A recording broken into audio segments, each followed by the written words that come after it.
This is what the home page looks like. Okay, I'm viewing it right now as a student. Okay, so what happens is when you go into content,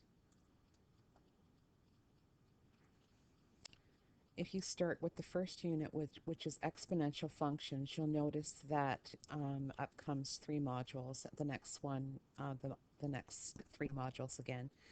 Okay, so if I go to the first unit, and we're interested in module one to start off with. Now the assignment that has to be handed in is crossing curves. So when I click on crossing curves, I have the expectations and everything, but what you're interested in is the content. So it explains a little bit of what it's all about. And then there's the assignment. Now on this assignment, uh, after you complete it, and you can complete it and take a picture of it and send it um, as a JPEG, but you need to, after you've scanned it, there is a link to the Dropbox, okay, which is right here. So when I click on the Dropbox, what will happen is it'll ask you to submit files. So this is where you would upload your picture of your assignment. And then if you want to leave me a little message about your assignment, you can do that. And then at the bottom of the page says the submit. Once it's submitted, then the teacher knows that it's there to be marked. Okay, so I'm going to go back now to the crossing curves assignment.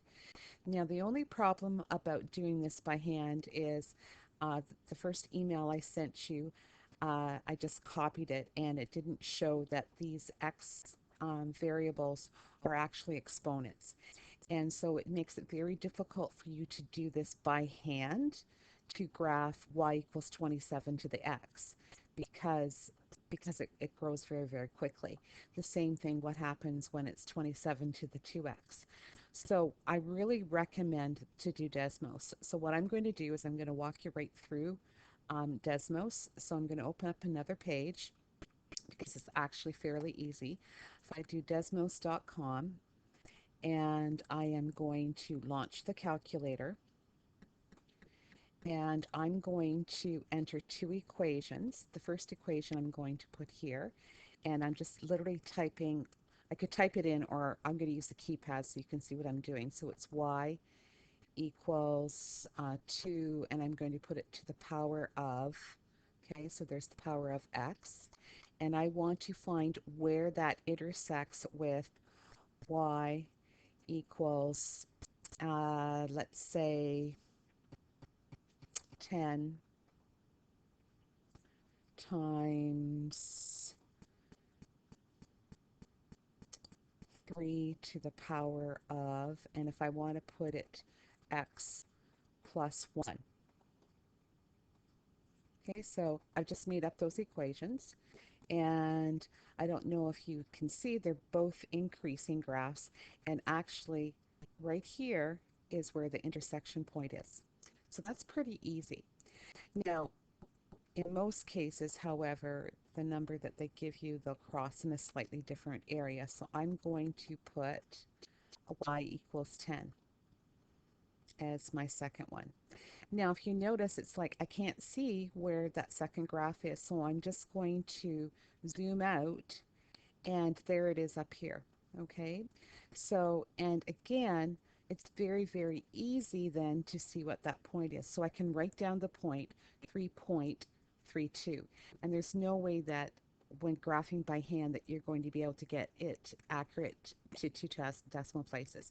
It's pretty near impossible. So then what you would do is you would write that down, 3.32, and what you could do is you could take the snipping tool, which I have down at the bottom, and I'm just going to take a snip. So I'm taking a new snip of it, and I'm just going to highlight it. And so now it's been snipped. I can right click, I can copy it and put it into a WordPerfect, or not WordPerfect, it's not very good, but a Word file, a Microsoft Word file, open Office file. But whatever you send to me, if you can send it to me as either a PDF or an image, that works the best, and that way I can actually mark it using the Mark program and give you any help. it is, as I said, to graph it by hand, there is no way that you're going to get that accuracy. Now, obviously, when I took the snipping tool, I do not have here, I don't have what that point was. Okay, so I need to actually get it from the website. And if you notice, it always will show where the intersection is. So again, you might have to zoom out in order to find it.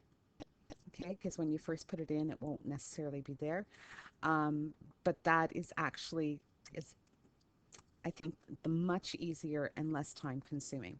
Okay, so there's no way that you can graph some of these by hand in order to get to that accuracy.